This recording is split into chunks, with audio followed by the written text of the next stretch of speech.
காலையிலே இன்றெனக்கு கிடைத்த பெரும் பொருளே, களிப்பேயின் கருத்தகத்தே கனிந்தனரும் கனே.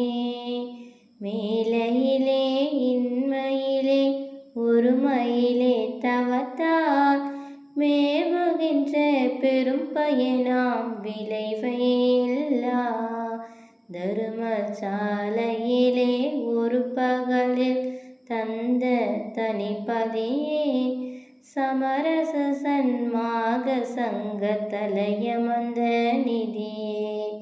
மாலையிலே சிறந்த மொழி மாலையணிந்தாடும் மானடத்தின் அரசே, இன் மாலையும் ஏற்றருளே. மானடத்தின் அரசே, இன் மாலையும் ஏற்றருளே.